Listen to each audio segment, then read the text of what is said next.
Still completely clueless as to whether it would work, I approached the hallway. My mouth dropped to the floor. Flashes of a certain bedroom popped into my mind, a normal occurrence after seeing my own messy handwriting. A notepad was beside my feet, containing a large string of numbers on the first page. Upon closer inspection, it was definitely a formula, far from a clean one. This is really it. It actually worked. All the pages after the first one were completely empty. There was no number on the top left, so I didn't know how many iterations had been needed to reach it, but its complexity was evident. So Shiria and Akira weren't lying. Touching the Sekimeiya after an hour of store time will really send you weeks through time, and I can calculate the exact amount. Before that though, I had to travel to the past. Less than 20 seconds remained until the 15-minute mark. When the timer hit it, I touched the past Sekimeiya. As expected, I appeared in a hallway right next to the kitchen, which was closed. I had gone 20 minutes back, but the past Sekimeiya had only stored energy for 15. During the first 5 minutes, I had no access to the kitchen because my past self was there.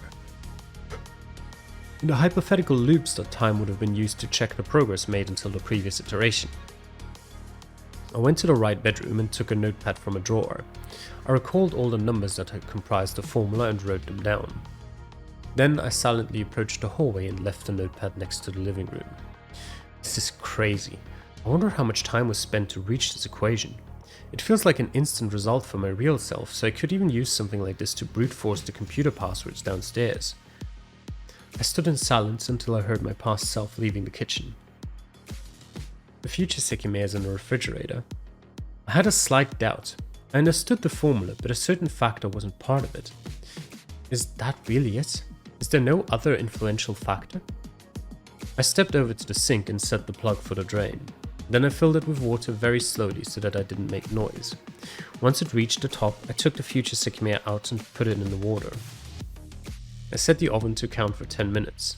When only 5 had passed, I put my hand in the water and touched the Sekimeiya. I appeared in the kitchen and immediately saw the disabled future Sekimeiya under the water. Then I looked at the oven and saw the amount of time had gone to the future. The timer was at 4:31, immediately ticking down to 4:30. 29 seconds. I've gone 29 seconds forward. So I was right, there's another factor. The temperature. The water is at room temperature, and the Sekimeiya spent 5 minutes in it. I should have definitely gone more than 29 seconds forward. But the heat capacity of water is 4 times the air's, meaning that it heats up 4 times slower. It appears a temperature higher than the cabinet lets the Sekimeiya store energy and become hot. Of course that heats up the air around it. Then that same air makes the Sekimeiya even hotter, leading into the infinite increase of energy. This is why the water's different heat capacity changes things, because water heats up 4 times slower. Although the Sekimeiya spent 5 minutes in it, it's the same as if it spent 75 seconds outside it, so I only traveled 29 seconds. I'm sure the hypothetical versions of me thought about this too, and they were coming up with the equation, but it's not really part of it, it just modifies the result. Finally, this answers the last question regarding that time Erina touched the Sekimeiya. Why were we encompassed within Erina's range? The Sekimeiya had spent 15 minutes outside the cabinet, and based on the previous identical travel, we should have been outside of it. Erina opened the glass and rolled the Sekimeiya into her purse, avoiding direct contact with it. That's why, for those 15 minutes, the Sekimeiya was in her purse, surrounded by fabric, where it got hot. That led to the opposite effect that the water caused. The air inside the purse couldn't easily escape, so it heated up faster than outside it. That is the reason why the range was bigger. Inside, the only person who actually traveled through time must have traveled more than 20 minutes. I wonder how much of an effect this had on the travels. When the Sekimeiya was in the other cabinets, for example, did it heat up faster? Their interiors are wide, but I'm sure there must have been a very tiny difference. Maybe you noticed the instances where this property was a factor in play. Earlier, did you wonder why Shiria world switched alongside Naomi? She was in the staircase while the Sekimeiya were on the sofa, and they had recently been taken out of the cabinet. As you might guess, it was Kate's tight suitcase that let the Sekimeiya gain power faster than normal. I wasn't wondering about that, but that makes sense. That might be everything. Although I could be wrong on details that I can't verify, I can apply the time formula as long as I touch the Sekimeiya outside the water and in this room. The temperature in the attic doesn't feel different from everywhere else, but I should stay here. I heard myself in the living room stepping to the hallway. Soon after that, me touched the Sekimeiya and went back in time. I retrieved the past Sekimeiya and the recorder and stepped back into the kitchen. I put both Sekimeiya in the refrigerator. Then I took out the past Sekimeiya as I began a new recording. I moved to the hallway. I had appeared right outside the kitchen, so I had to be there in 20 minutes. By leaving the door open, I could make sure the future Sekimeiya was safe in the refrigerator. Is there anything else? Is there any mystery that I can't explain? In the storeroom, I had sporadically thought about the long series of events that had gone on during the 12-hour span of time. A few ideas had come to me, but I had to seriously think about everything what I'd learned.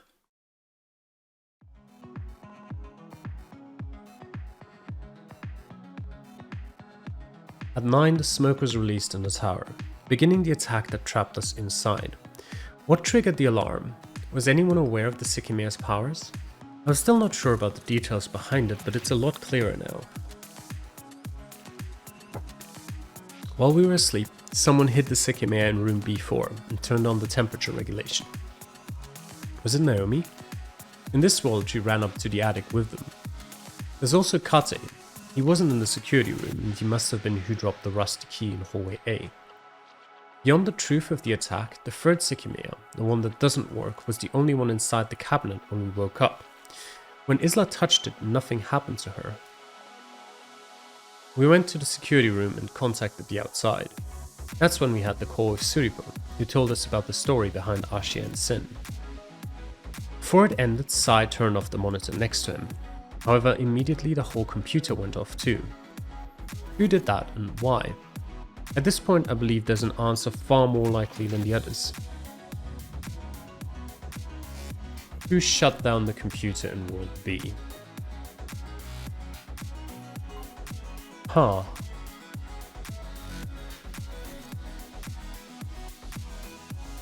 Who shut down the computer in World B? Surely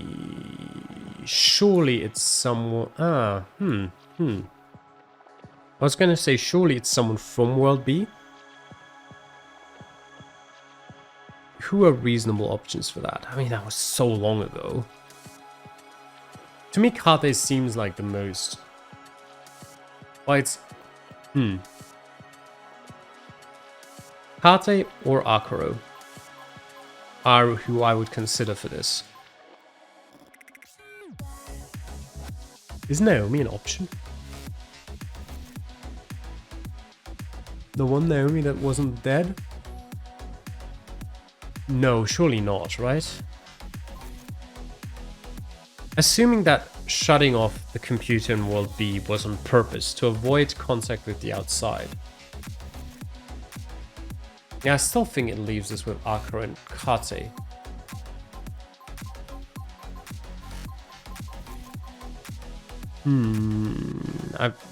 I can't think of a reason though.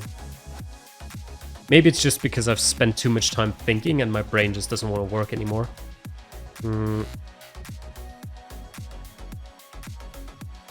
Also, maybe because I'm slightly discouraged is the word, by there being 3 worlds now and I can't figure out who comes from what world.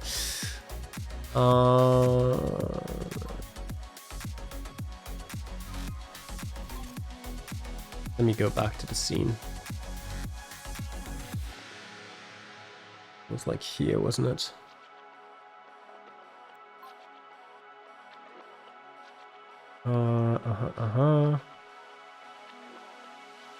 When does it turn off?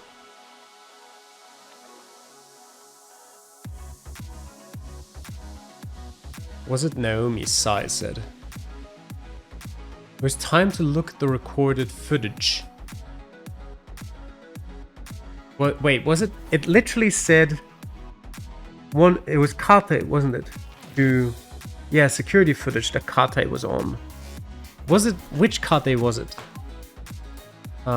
Security. Wait.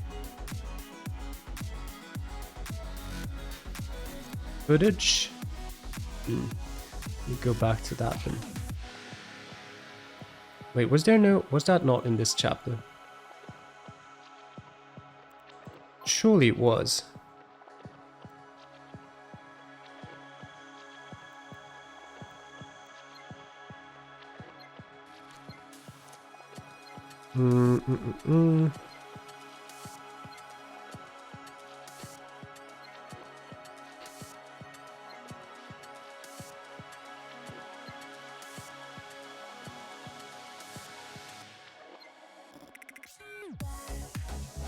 That was B, wasn't it?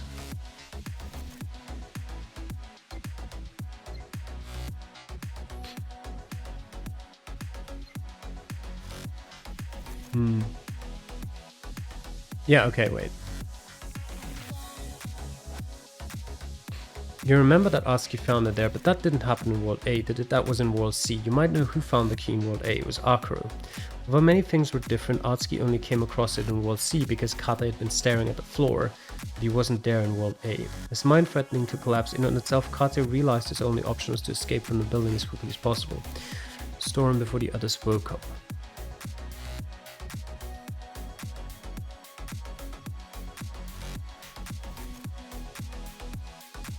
Wait, okay, I'm confused which world we're talking about.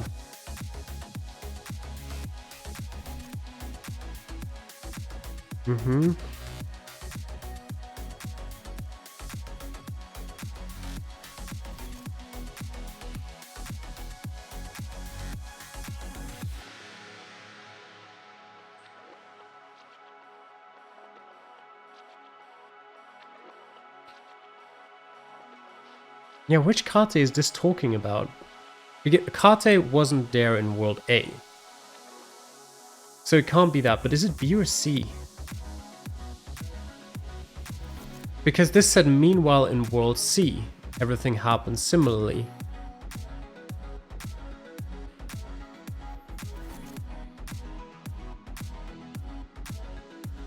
Kate didn't drop it. So so it had to be World C Kate, right?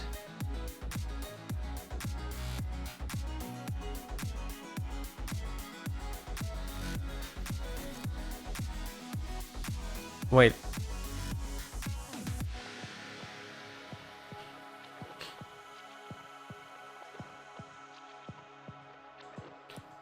Wait, but Kate didn't drop.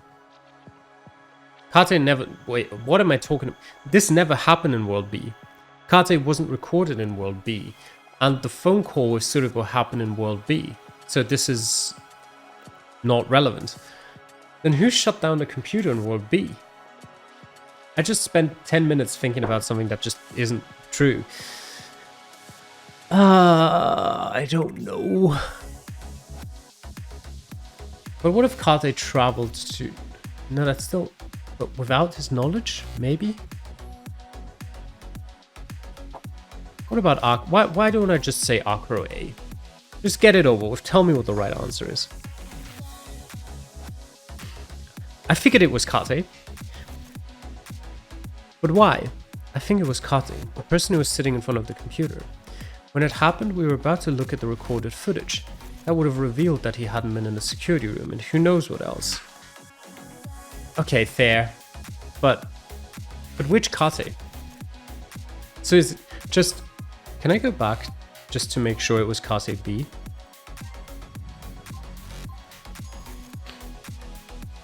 Okay, it literally doesn't matter, apparently. I think it is Kate B then. He probably wanted to use Sai's trick to his advantage. We were all focused on the screen that had gone black, so nobody saw him pressing the power button below the desk. Due to his timing, he tried to make it seem as if both things had the same cause.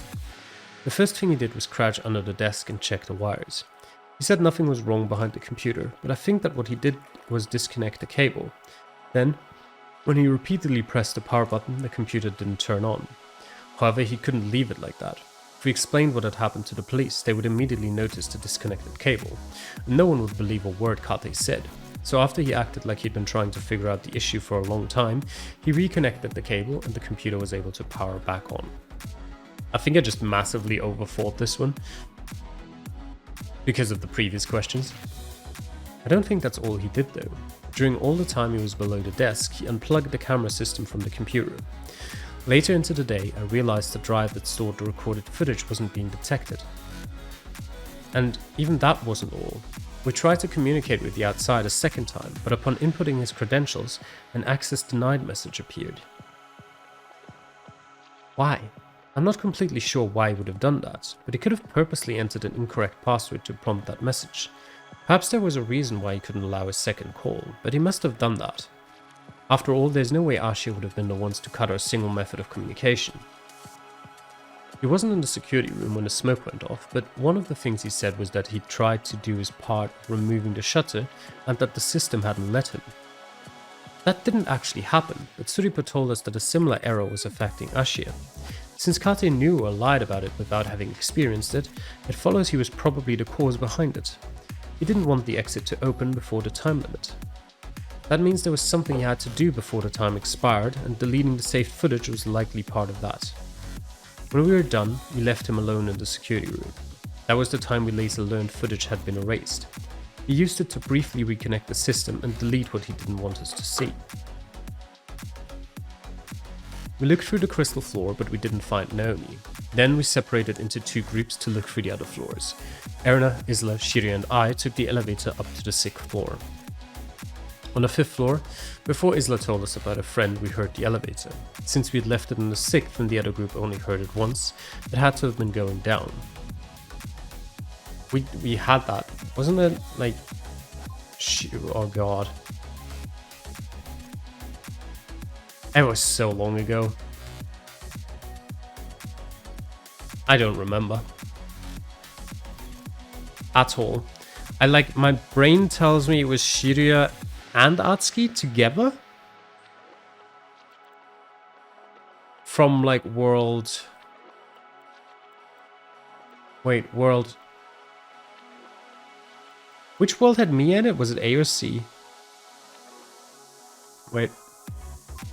Oh wait, I need that part.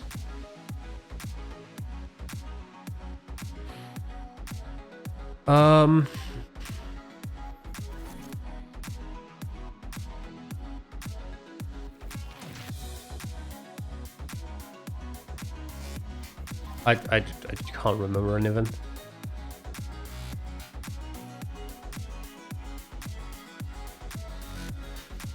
What even was chapter 3? I'm so confused by everything now. We're going with Atsuki A. Ah, Naomi. But wasn't there like, didn't we specifically have a scene that was like, where Atsuki and Shirya said they're gonna have to travel with the elevator on purpose because they'd heard it traveling at a different point or something like that? I feel like I remember that. It was Naomi who'd ended up trapped in the attic.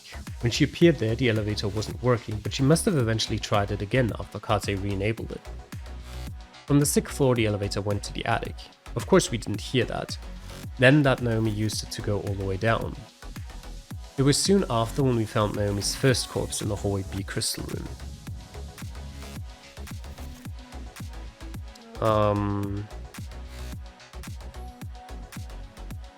Was that the Naomi who'd taken the elevator? Was it or was it not?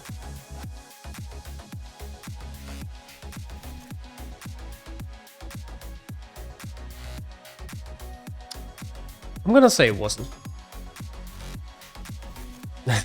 Yes, correctly. I don't think that was the Naomi who'd taken the elevator though. The elevator moved after one Naomi had already appeared, and her set of keys was on the first dead body. That was likely the Naomi from our world. She appeared in front of the others and asked to talk to Kate privately. Later, the Naomi in the attic went down, but after we waited, Kate came back alone, saying Naomi hadn't wanted to come back. If she was still down there, we couldn't let her keep escaping. Shiri and I waited in front of the elevator while the others went down to make sure we'd find her. Suddenly, we heard the elevator going up. We thought that was Naomi, but we didn't find anyone where the elevator would have stopped.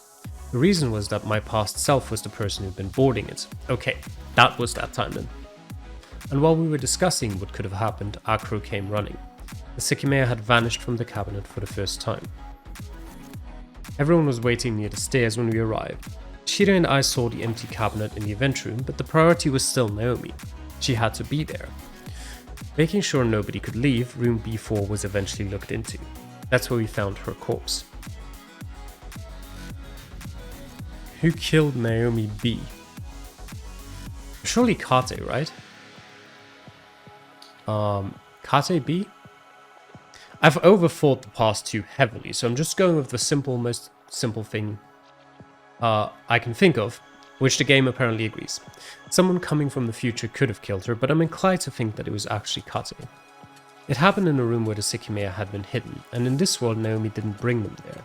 That makes me think it was Kate who did. Naomi appeared from the second floor. She had been watching the group from a distance, just in case she could gather information such as Kate's potential accomplices. Finally, she mustered the courage to confront them. She requested to talk to Kate privately. She represented Ashia, so she couldn't let the others hear such a bold accusation against one of their workers if it was possible an explanation existed. However, she knew Kate had taken the Sekimeiya out of the cabinet. Without speaking a word, they walked to the crystal floor. There, Naomi brought Kate to the room she'd seen him leave. The Sekimeiya had to be there. Naomi asked him to unlock all the cabinets and saw two of them lying inside. Raising her voice, she demanded an explanation, while Kate kept quiet. He knew how bad the situation was. Naomi would bring about his doom. She would ruin everything. He didn't bother making flimsy excuses. He explained everything he'd done, hoping she would sympathize with him. He'd worked in Ashia Tower all his life. He couldn't take it anymore. He only wanted to free himself from the life he'd lived. When she discarded Kate's justification, it was his voice that rose. There was no way he would let his life end like that. The truth was out, so Kate attempted a bribe. If they obtained the Sekimeiya, both of them could work together to trade it off. Immediately, Naomi refused. She was Ashia's most trusted employee. The third step was a threat. With a calm voice, Kate let her pick between Ashia or her own safety. He needed her to stay quiet, and starting immediately. She knew two real Sekimeiya existed. However, as Kate's words were dismissed again, he finally wavered. He had been acting stern, but that was far from reality. Inwardly, Kate burned with rage toward Naomi. After a sudden step forward, Kate dashed at her. She had enough time to react and defend herself, but she was no match for him. After an abrupt scuffle, Kate dragged her to the wall and knocked her out. Before her death, Naomi let out a yell that only reached a single pair of ears outside the room. Her own. From above, Kate stared at Naomi's body, unaware that the cabinet's temperature wheel had been damaged. Seconds later, he finally checked her breathing. There was none. But all wasn't lost. Earlier, he had turned off that room's camera. He had known that he would have to take one of the Sekimeiya away eventually, so he had preemptively disabled the video. But although he hadn't been recorded, he knew he was the only possible culprit. That was until he heard a sudden sound that forced him out of the room. Outside, he saw Atsuki's lone figure. Kate rapidly stepped aside. He couldn't be seen. However, Atsuki had just been recorded by the cameras, so there was another potential culprit to build a narrative against. Before he walked back up, Kate thought about what he had to say. He had killed someone else after all those years, and he could find another way out. When Naomi's body was found, Atsuki's eyes landed on the damaged wheel. It had stopped the temperature regulation, so the Sekimeiya made him travel to the past. However, the Sekimeiya lying in the neighboring cabinet was still kept cold, so no world switch occurred. By the way, is that just like he had killed someone else after all those years? Is that just another confirmation that he was that boy we had that little backstory about? Which I think we already kind of knew anyway, but I don't think it was ever outright stated. There, I traveled to the past for the first time. And 20 minutes later, I walked right back to where everyone had seen me disappear. The Sekimeiya had turned grey, so we brought it to its cabinet in the event room, where it became white again. We heard a sound coming from outside. After all, someone else was still lurking within the tower. Naomi, who had taken the elevator down. The corpse had stopped our search and we'd never looked into every room. We couldn't let her escape, so we separated into two groups to look at both hallways. Kate, Erina, Isla and I looked at hallway A, while Shiria, Akuro and Sai looked at hallway B. Yet she wasn't found anywhere. When we finished, Sai reiterated his distrust for Kate. He didn't believe we could accept that Naomi hadn't been found in the rooms he'd investigated. Sai wanted to confirm it for himself, which led him to enter the storeroom. There he found the Sekimeiya. Had it been taken already? We went to the event room and indeed it was gone from the cabinet. Who had hidden it in the storeroom? That question ate at me. Thank God. I wasn't paying it enough attention. Mm-hmm. Mm-hmm.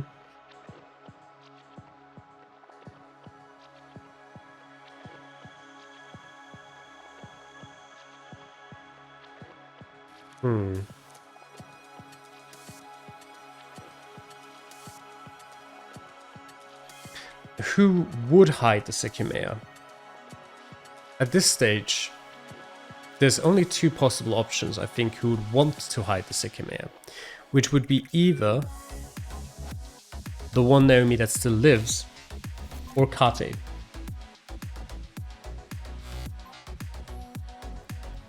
No one else has any reason to hide the Sekimeiya.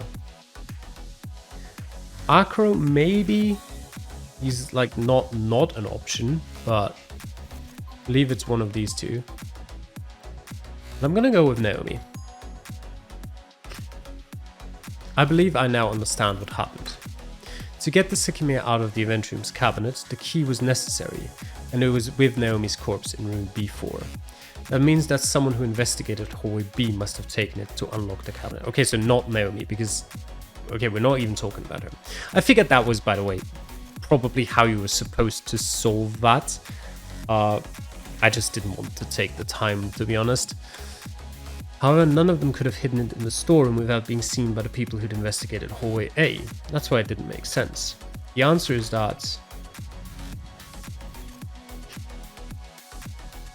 it wasn't the same Sekimeiya. The first mystery regarding its whereabouts already pointed at the truth that more than one Sekimeiya existed. After all, when Sai left the storeroom, he made me touch it and nothing happened. In other words, it was the third Sekimeiya, the one that had disappeared from the event room the first time. The past Sekimeiya had been in room B4 since we'd regained consciousness, so we'd never actually found the one that had disappeared first. Who hid the third Sekimeiya in the storeroom? That happened before Shiria, Akuro and I walked down from the 6th floor. I don't believe it was Kate, because he's likely the one who hid the two working Sekimeiya. If he'd wanted to also hide the third, which was originally in the event room, he would have done so while we'd been asleep. Oh, is the third Sekimeiya the one that Akuro brought in? The fake? Is that why there's a third one? I don't believe it was the other Naomi. I never caught on to that at all until now. That was a thing. I don't believe it was the other Naomi either, as it seems very unlikely she would have hidden it in the storeroom. There's one last likely candidate. Sai. After Kate said that Naomi didn't want to return, the others investigated the crystal floor while Shiro and I waited next to the elevator on the 4th floor. We were told exactly what happened. Sai guarded hallway A from the stairs while Kate guarded hallway B in the lobby. As the hallway B rooms were inspected, Sai could have gone to the event room to take the gemstone and hide it in the storeroom. Then he let the others discover that it had disappeared and asked Akuro to go find us. When they came and told me what had happened, I thought you two had to come. Since we're dealing with this situation, I found it appropriate to join up and make sure nothing slipped away. Why would he have done that? Good question. At that point, we hadn't learned about the Sekimeiya's powers yet. During the morning, Sai's attitude was different from what it later became. He often talked with me about what he thought and was visibly enjoying what was happening around him. When did that change exactly? I believe it was when we found out about time travel. He became a lot more reserved and hard to read. That means that if he hid the Sekimeiya so early, his motive likely aligned to his original attitude. The event room and hallway A weren't being recorded. He chose the storeroom, another place without cameras. Since later he acted as if he'd found it there, I don't think his intention was to keep it. Did he do it for fun, or did he have a better reason? In any case, it's likely you already knew that he would point the finger at Kate, who immediately accused. So going back a little, when we found the past Sekimeiya in room B4, we thought it was the one that had disappeared from the event room. After putting it in a cabinet, we split up and searched both hallways for the person who'd made a sound. During that time, the past Sekimeiya was hidden somewhere else, while the third Sekimeiya was in the storeroom. Who hid the past Sekimeiya?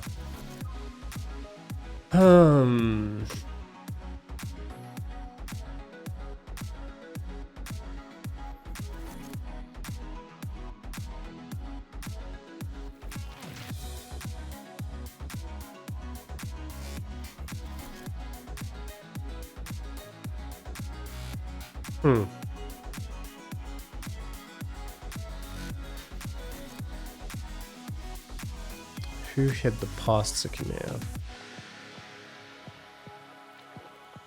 I think we're going back to this middle row. I don't think, like, usually none of the top three, none of the bottom three have any reason to hide the Sekimeiya, apart from Naomi, but I think this one established again that it was one of the people who were doing something. We split up and searched both hallways for the person who'd made a sound.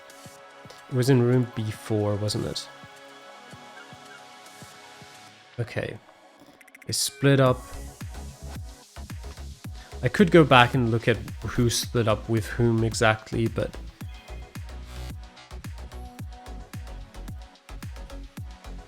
Akate. Someone who knew that it was there, probably. Sai wouldn't have necessarily known that there were two Sekimeiya. I don't think that's likely. It was Akuro or Akate. Probably Akuro. You know? Why not? God damn it. Must have been Sai again. Could have only been one of the people in hallway B. I don't remember who the people in hallway B were. I was told Shiri and Akuro looked through the rooms while Sai watched the hallway like I did. We had to make sure the person we were searching for was found, so the search took a while.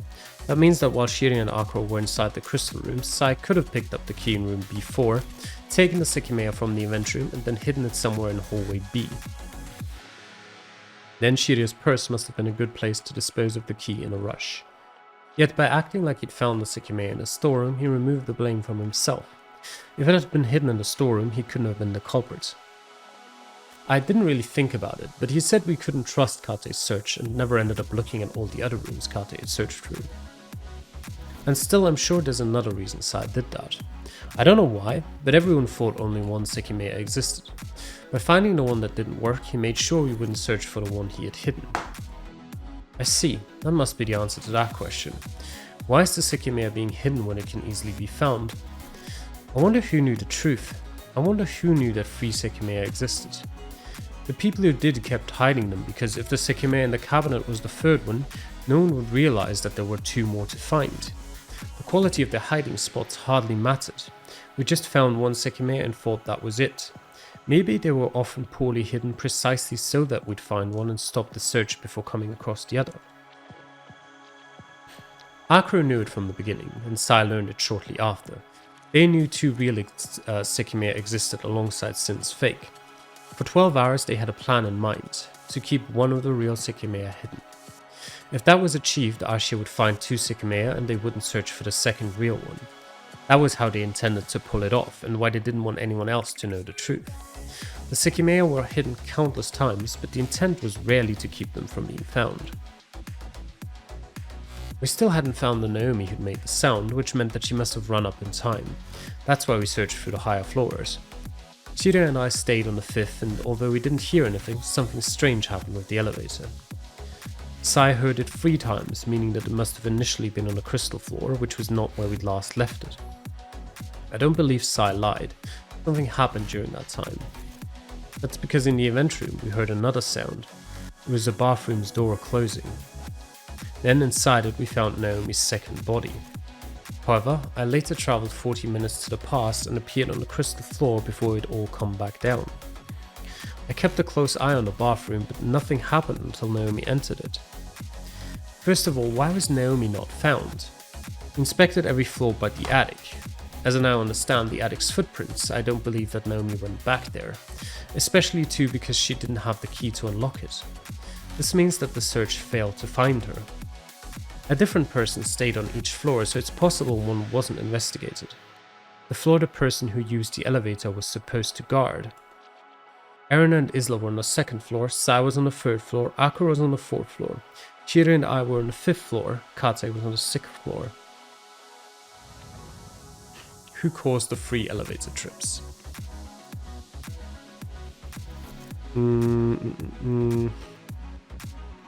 I like that this time it actually at least reminded us of who was on which floor.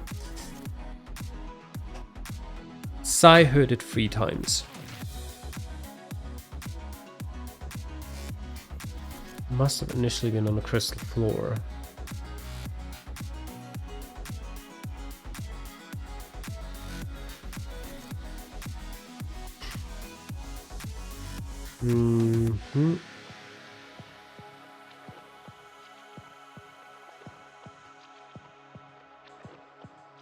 I mean, surely, right?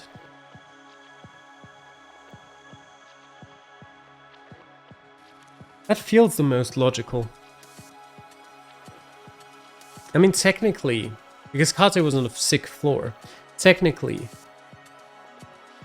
if Naomi was hiding in partitions of the 4th floor or whatever, sure, if the person on the 4th floor did it, sure, but I don't know. Akira, of course it's Akira. Of course it's Akira. Why would it not be? He was on the 4th floor here.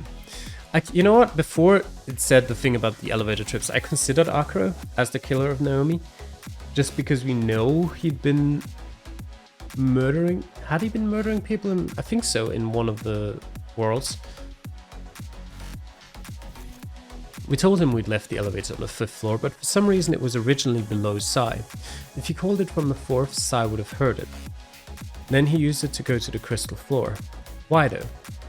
I can't help but remember that it was him who proposed this arrangement. He wanted us to stay separated between different floors, leaving the crystal floor vacant. Later he would have gone back to the 4th floor, and finally he would have sent it to the 5th where it should have been. Syria and I wouldn't have noticed that. It definitely ended up there. Sai confirmed it when he called it from the crystal floor. I don't get it though. Why would Akira do that? He knew his trips up and down could be heard, didn't he? And Erina and Isla didn't hear the elevator even once. I suppose it's possible Akira stopped on floor 2, and then used the elevator to the crystal floor if he knew that wouldn't be heard. But if that happened, surely he would have done the same on floor 3 so that Sai wouldn't hear him either. Akira had seen that one of the real Sekimeiya had been hidden in a cabinet with a damaged temperature wheel. It had changed colours, so he knew it wasn't the one Sin had created. Naomi was going up the floors ahead of them, but she stopped on the 4th when she realized that was where Akira would remain. She wanted to collect herself enough to talk to him. Her shock at what Kate had done hadn't faded at all. However, before she did, he was gone. Wait. Naomi was going up the floors ahead of them, but she stopped on the 4th when she realized that was where Akira would remain. How the hell did she realize that? Did they talk? Did she hear them talk about where everyone would stay before they went there? Did they do that? Because if they decided, like, purely based on, you know, okay, let's go up, you stay here, then you go up again, okay, you stay here, then that's not possible. Because you could only realize that once they were already there. I'm slightly confused. But if they arranged that beforehand, like if they were on the crystal floor and talked about, you know, okay, you go stay on that floor, you stay on that floor, then that's possible. Akira had a bad feeling. Something very strange was happening at the Sekimeiya, so he needed to see the cleaning cart for himself. When he did, he saw that the one he'd hidden was actually gone. Who had taken it? Not only the one in the cart, but also one of the 2 Akira had left in the event room before lying on the floor. Silently, Akira continued watching Kate, but it could have been Naomi as well. Kate was acting like only one Sekimeiya existed, and Akira didn't know the reason. However, both should have been taken by the same person, meaning that since one had been hidden inside a cold cabinet, it was very possible the other also had.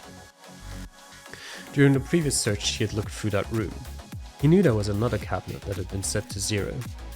The other real Sekimeiya was there, and it was all he needed. He only had to keep one hidden, but there weren't many places he could think of. He took the future Sekimeiya out of the cabinet. When he did, it turned grey immediately, but nothing happened to him. Did it really have time travel powers? He had a hard time believing that, but it had just changed colors before him. Then where did he hide it?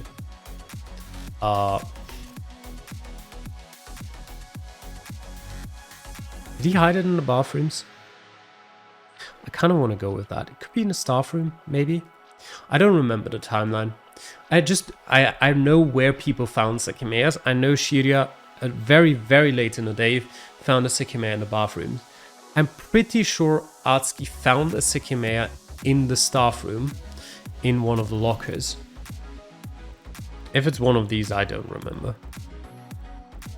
I'm pretty sure someone found the Sekimeiya lying on the floor in the lobby at some stage, but that's not a hiding place.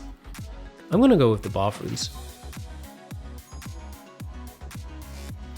Yeah. In a rush, he chose to hide it in the men's bathroom.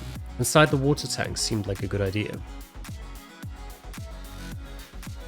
I got something right. When I was staring at the bathroom door, Naomi appeared from the other side of hallway C. She likely came from above. She was the Naomi who'd appeared in the attic, but her actions differed from the Naomi who'd been killed. Why? Why didn't she ask to talk to Kate? What was she doing exactly, moving around through the building? Akuro's description of Naomi's face came short of the expression she was wearing. She was very visibly terrified, breathing heavily, moving oddly, and stopping in place every few seconds. When I saw her face, there was no doubt in me that she'd seen her own dead body. She was avoiding being found, perhaps because she knew what her killer had done to her. What was she doing then, when she made the sound and when she walked to that bathroom? I'm not sure, but she was killed right there. Naomi said a few words before her body was pulled in. What did she say? Filter by name. Check none. Naomi.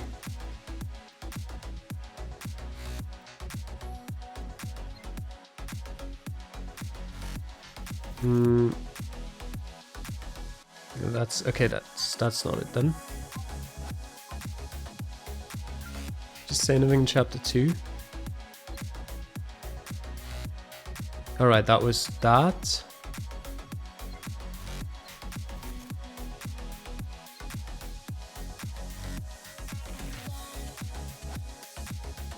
Okay.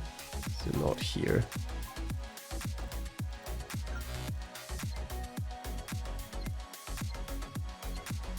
Literally just 2 lines.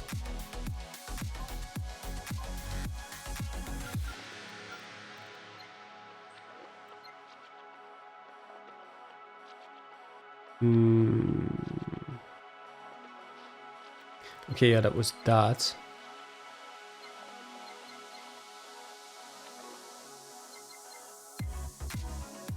Okay.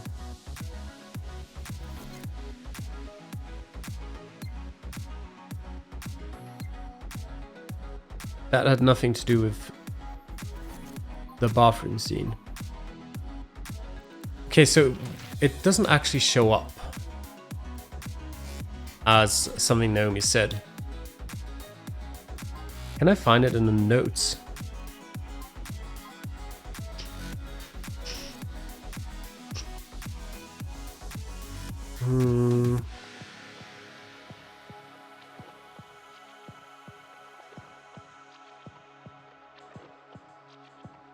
Surely it's in here somewhere.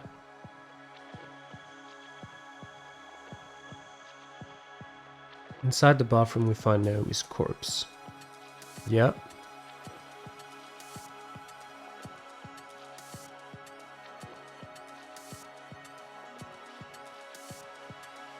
Okay.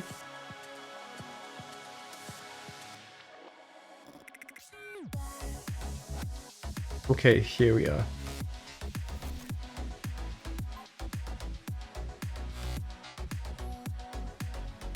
Okay. Now we go to where she is.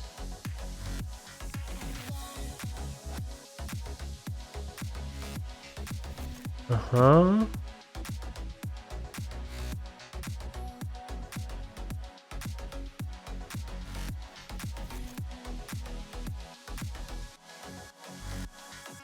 I don't think it mentions her saying anything here.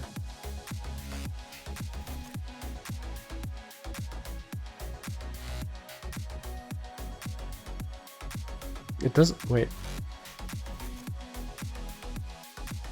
No, I don't think it does. That's strange.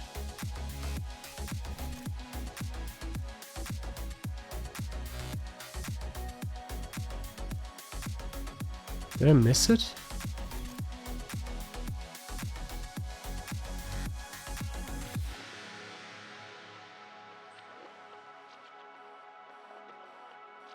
Uh-huh.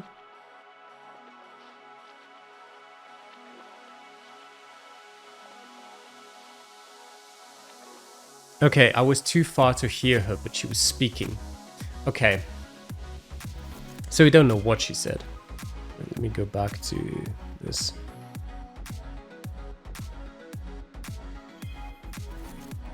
She was relieved. She was looking for Akuro. So that must have been who she had found. Otherwise, like if it was Kate, she wouldn't have been relieved. She must have been looking for Akuro. Who was it? Which Akuro? Probably Akuro B. Right? Either way, it must have been Akuro. When Naomi entered the bathroom, someone else was there. Then when I approached it, my footsteps were audible. Her killer slammed the door shut and locked it. However, they couldn't have left before the point we all unlocked the door. What that means is that they disappeared from the bathroom. How? When I inspected it by myself a bit later, no Sekimeiya was there. I don't believe it was taken out before that point either. When Aunt Naomi was killed, the third Sekimeiya was still in the event room. It's very likely the other two were hidden somewhere on the crystal floor. Then did someone travel through time, bringing along Naomi's killer? If that's what happened, unless the Sekimeiya was on the second floor, I would have traveled too. I think the answer is different. I believe the Sekimeiya was inside the bathroom, even though I didn't find it. After killing Naomi, her killer activated it. I'd already run away, so I didn't travel. They traveled to the future. After all, I'm pretty sure the past Sekimeiya was in one of Hallway B's crystal rooms, which is where Shire and I later traveled from. Maybe I should have pieced together the reason why no Sekimeiya was found in the bathroom. A while later, right after I couldn't find anything inside, I heard a sound coming from Hallway A. It was Sai. He had traveled from the future, and in his hip pack was a disabled Sekimeiya that he didn't know about. He appeared with it. If that was the future Sekimeiya, the one in the bathroom would have disappeared. It would have instantly teleported. I should have made that connection. Okay. So... Huh.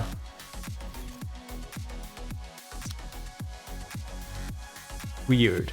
So the person who traveled to the future, who was it? Who killed Naomi? Knowing all of that, the answer has to be Akuro. Yeah. Yeah, it has to be. Purely based on her reaction. But how did that... What? How did that Sai having the hip pack Sekimeiya come into play then?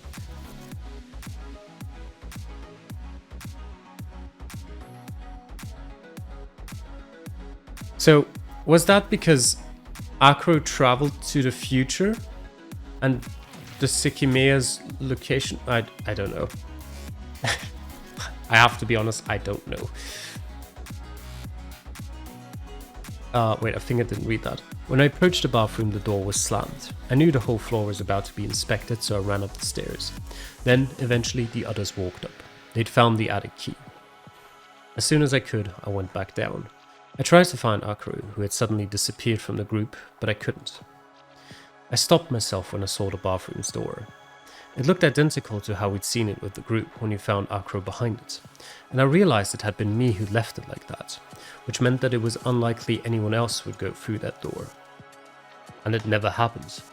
I watched from a distance for minutes, and when the group came from the attic, Akuro was already there. He must have teleported inside. Why didn't he leave though? It's gotta be due to the mental state we found him in. He looked out of it and unresponsive, likely because he had just killed a second Naomi who couldn't have existed. After locking the door, he touched the Sekimeiya in the bathroom and went some amount of minutes into the future. As he also appeared in the bathroom, it makes me think it was him who hit the Sekimeiya there in the past. That's why he knew where it was and why he rapidly activated it in an attempt to escape. But that doesn't explain the whole set of events. After we found Naomi's second body, we suddenly lost track of Akuro. We even looked all over the floor, but he wasn't anywhere, and Erina said he hadn't gone up. The only explanation for all of this is that he travelled to the past. Later he even admitted to having touched the Sekimeiya. It makes a lot of sense. If Sai hid it in the crystal room that Shiri and I later travelled from, we would have gone much more than 40 minutes into the past. That makes me think that Akuro saw through Sai. Maybe he was aware that more than one Sekimeiya existed. If that was the case, from his point of view, only Sai could have hidden the past Sekimeiya. He knew the one we'd found in the storeroom wasn't the same one, so he might have easily found out where it was. I remember that Shirya found it quickly because she noticed a slight bump in one of the gem cabinets. He travelled to the past, which is why we didn't find him. I'm not sure what led him to do it, but that reset the Sekimeiya's timer, allowing Shirya and I to only travel 40 minutes back when we found it. Later, Akuro said that upon touching the Sekimeiya he teleported, however he assured us he hadn't travelled through time. He said he'd seen us searching for the floor, but he must have been referring to the search from minutes prior. So when we went up the floors and the free elevator trips happened, it's also the time where he should have hidden the future Sekimeiya in the bathroom, so seeing his past self might have drawn him there. I don't know why he killed Naomi, but this has to be the truth. Was murdering her the cause of the state we found him in? When we saw him, the first thing he did was ask Sai for the time, and when he heard it, he said that he hadn't travelled through time, that he'd only teleported. Wouldn't this explain it? He went minutes to the past. I could probably calculate the exact amount, but that seems unnecessary. There he killed Naomi and immediately went to the future when he heard me approaching the bathroom. If both travels were similar in length, upon being told the current time, you would have thought that he hadn't travelled through time at all, especially because he appeared in the bathroom when he went to the future. He barely moved, so there was no way he'd earlier gone to the past. Yet there seemed to be more to that. Akuro's voice seemed deeper in denial. In the bathroom, when the door opened, what Akuro last expected was to see Naomi lying on the floor again. He had been incredibly worried that she'd seen him missing in the event room. If that had happened, she was a massive threat. However, out of nowhere she had appeared dead in a room. Akuro, much to his own disgust, was relieved by that. Yet for some reason it hadn't ended there. Once he had progressed to different worries, Naomi had appeared dead a second time. Akuro had no idea what was happening inside the tower. He only wanted his plan to succeed in order to have a future ahead of him. Why was the bathroom suddenly empty? Where had her body gone? Could he really have gone to the past? The last time the Sekimeiya had merely changed colors when he touched it, but that time he appeared in hallway C. The third time he saw Naomi's face. Her eyes were staring into his. It couldn't be real. He doubted the stability of his own mind. When her mouth opened, the words Akuro had been dreading entered his ears. She knew he had left the event room, and she knew that he'd been concealing it. Akuro lost himself in desperation. Naomi should have been dead. He couldn't comprehend how she'd come back. After a single abrupt motion, she was on the floor, unresponsive. Immediately after that, Akuro heard footsteps approaching from the hallway.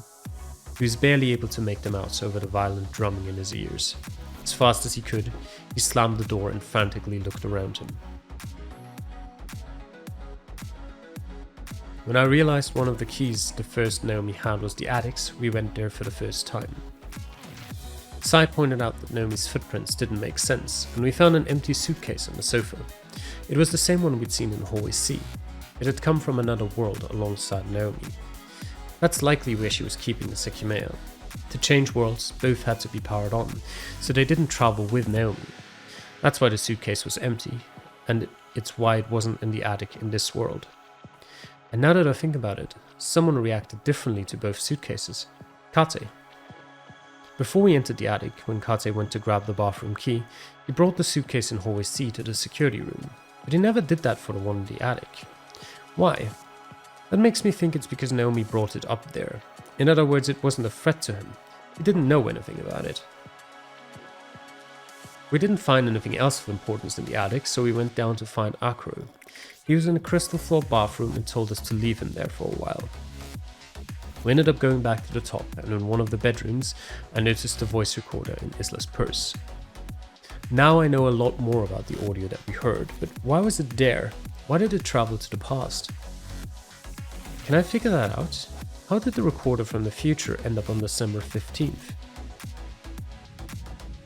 Okay.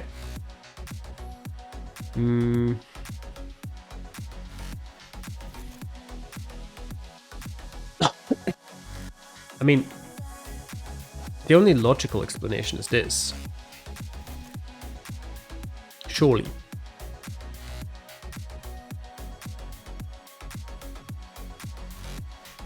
It came from another world.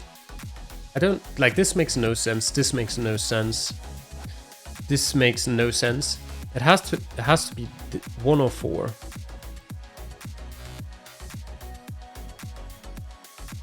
But even if it was 1, I think 4 has to be the case. Because we know that it was recorded on January 5th. So I feel like it makes a lot of sense for a travel occurring there to bring back that recorder. And we know, like, the recorder coming with you to the past doesn't break it. So that's fine. I think I'm gonna go with that. Okay, apparently not. Thinking about it, it's very unlikely the device traveled to December 15th. Isla said nobody could have dropped it in her purse, which means it was there when she entered the tower. If that's the case, why did she have it before December 15th?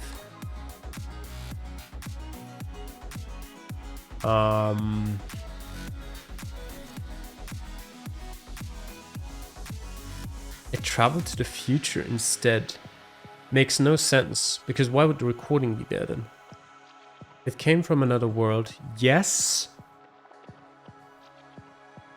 But it would have still had to come from another world on January 5th, right? I'm not sure. I think I know the answer. It has to be due to her friend. Yeah, that's obvious. That's the obvious part. Wait. Yeah, but that's still that though, isn't it?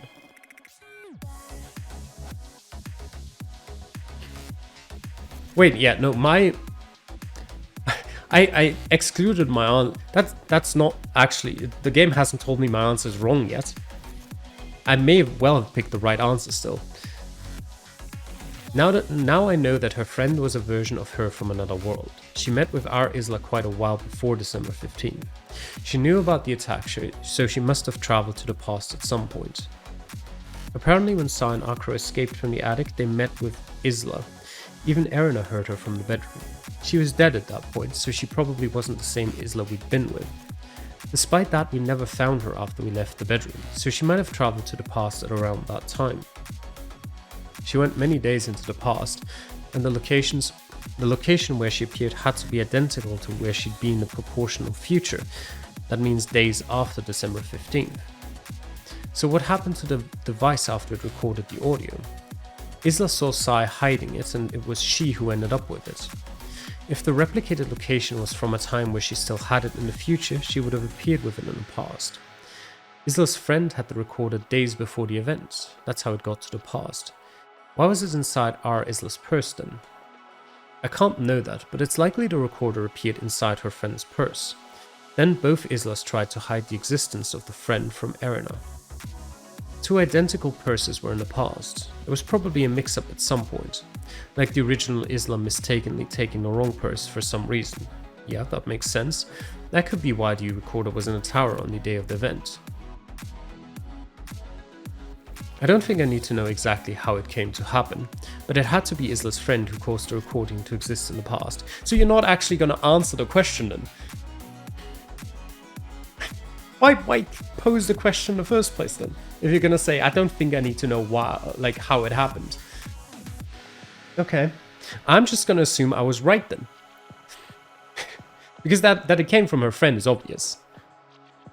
The question is how and from when. But okay, we're just not gonna talk about it, sure. I mean, I guess there's no way for Atsuki to know. I don't actually know if the Atsuki in the future in that recording is the same as the Atsuki now. After we listened to it, Shiryu and I left the attic alone. Going down the floors, we came across Akaru, who kept walking up. Then on the crystal floor, we saw that the Sekimeiya we'd left in the event room was no longer there. Someone had taken the third Sekimeiya out of the cabinet. Who would have wanted to do that? At first glance, Akaru seemed to be the only culprit. However, I know someone else was there. Shiryu and I found the past Sekimeiya in a hallway B crystal room, unaware that it wasn't the same one that had just disappeared. That's most likely where Sai chose to hide it a while earlier. What stands out to me is that he chose a room with functional cameras after having previously hidden it in a storeroom. I wonder if he was forced to, or if he had a reason as it happened when we were searching both hallways. It had been there since the previous time the Sekimeiya had disappeared, so it's worth noting that it wasn't found when we looked for Akaru, especially since he would have left the glass open after traveling. Recalling how that search went though, I'm pretty sure I get why that happened. We activated it and went 40 minutes to the past. Thanks to that travel, we learned about the existence of the range. After appearing in the security room, I witnessed what happened to the second Naomi. Then I heard someone in hallway A, Sai. He should have been in the attic, meaning that he traveled through time. Due to his wristwatch, I'm sure he came from the future. Much later, he admitted to remembering the time I'd seen him, so it was definitely the same Sai who told the people in the attic not to follow us. The way he traveled to the past confused me for a while. That's because he was surprised to see me. He didn't know I'd also traveled. If he traveled after Shiryu and I returned to the attic, he would have had to fake his surprise upon seeing me. You perfectly remember when we went up to the attic to get the lithium battery, right? Of course. How did you do that? I said you're incompetent, but at least you're doing your best unlike the others. That's my answer. I suppose it just appeared impressive from your point of view. How did he travel before Shiryu and I returned? The others said he'd been there the whole time. Is that really the case though? Shiryu told me what she heard when she was listening to them. Yes, she was leading the conversation, telling the others not to follow us down.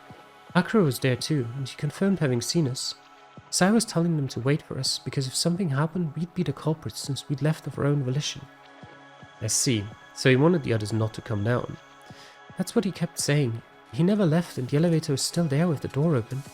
The conversation began to die down, and when they talked about going to the bathroom, I left right away so nobody would see me.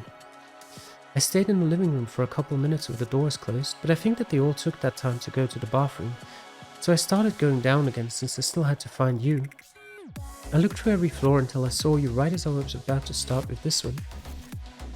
That might have been all Sai needed to trick the others.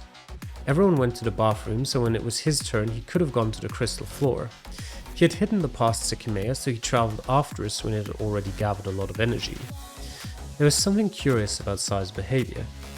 He kept insisting that he hadn't travelled to the past, and he was in a rush. He tried to run away from me twice. That's probably because he had to be ready to go back to the attic. As soon as his past self went to the bathroom, he returned as if nothing had happened, which made the others say that he had never left the attic. I don't know about the actual specifics. Shiryu said she could have missed him when she'd been inspecting the partitions, but when we returned to the attic we didn't see Sai's footprints in the living room. That's strange, since I don't think he could have taken the elevator up either to return. The key was in the attic's door and he wouldn't have appeared with it, so he couldn't have activated the floor 7 button. Furthermore, it should have been disabled in the attic anyway. I'm not sure if this is exactly what happened, but maybe when Shiryu was in the attic, Sai, claiming to go to the bathroom, sent the elevator to the crystal floor and then called it. Then he went to the bathroom. Afterward, he took the elevator down. If Shiryu was still in the attic, she wouldn't have heard it. If Sai traveled to the past, and that's where I met up with him. This is the way he could have returned above, by entering the elevator on the crystal floor and waiting for his past self to call it. I don't know if his plan went this far or if I'm missing something else. Maybe he did all of this just so he wouldn't be considered a potential culprit for what he wanted to do. He set it up so that Shiri and I would be much easier to suspect. But again, what about the cameras? They would have recorded him going down. However, later he voiced his thoughts regarding that. He didn't think the recorded footage would ever see the light of the day. As far as he and the rest of us knew, the killer had willingly recorded themselves committing crimes. What was it he wanted to do? He'd hidden a functional Sekimeiya, so I bet he wanted to know whether he'd really traveled through time with it. He took the third Sekimeiya away from the cabinet, even though it was him who found it for us. And the future Sekimeiya, he appeared with it in his hip pack. I think he was genuinely surprised about that. Then when he ran away from me, he hid the past Sekimeiya somewhere else. He knew I'd traveled through time, meaning that I was aware of its whereabouts. There's one detail I'm still struggling to understand. The screen on his wristwatch was blank. The fundamental answer behind that has to be the replicated location upon traveling to the past. But even if the watch looped through time infinitely and didn't just crumble into dust, why did the date go up to the year 9999? There's no chance the battery would have lasted that long, and it was swapping it for a new one that let the watch work again. The answer to that is clear. It's because a new battery was added before the location to be replicated took place in the future. Thanks to that, if the watch looped infinitely, the addition of the new battery would let each instance add up more time without the battery ever running out. However, this brings about another issue. Why didn't the watch work in the past? After all, when we added the new battery, it worked again. This means that minutes later during the future location, the watch should have been working. So it seems to be an impossibility that it wasn't working in the past, given both locations are supposed to be the same. Is there an answer to this?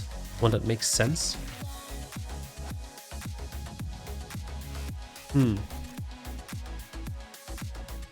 I don't know.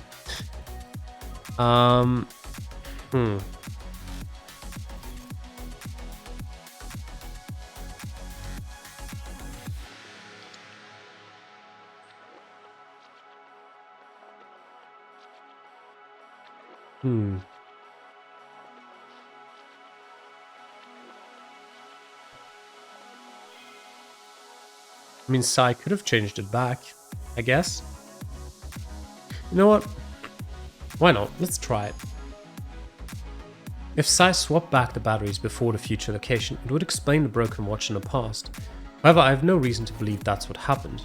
I think the answer could be something else. Now that I think more about it, it could be due to the lithium battery itself. Okay, explain. It was in the attic, a place that's been abandoned for many years. It was, I have to assume, a battery that the Ashia family had when they lived there. Lithium batteries discharge like 2% of their capacity every month. Why does Atsuki know all of this information? I thought about that with the 4 times more heat resistance. Like, it's not heat resistance, but something like that, with water compared to air earlier, and now the lithium battery discharge of 2% of their capacity every month, and with the water evaporation, it's not evaporation, what is it, diffusion, like a couple episodes ago as well. How does Atsuki just know all this random information so accurately for these very specific things that just happened in the tower? When we put it in a watch, it must have been almost entirely discharged. The small energy it has was enough to let the loop cap the timer at 9999, but it also ran out before the future location. We eventually learned that in the lobby, Sai asked Kate for another lithium battery. At that point, I don't actually think he should have traveled through time again. That happened because the battery we'd obtained from the attic had already run out. But does this really make sense, or am I missing something crucial? I just remembered. Sai must have synced his watch to the computer after we saw the 9999 date, since it was working when Shiri and I returned to the attic. This means that the time would always have been set to that specific point before reaching the end of the loop, so it couldn't have kept counting up. Would the date have been able to reach 9999 anyway? In the end, I'm not really sure I understand how that happened.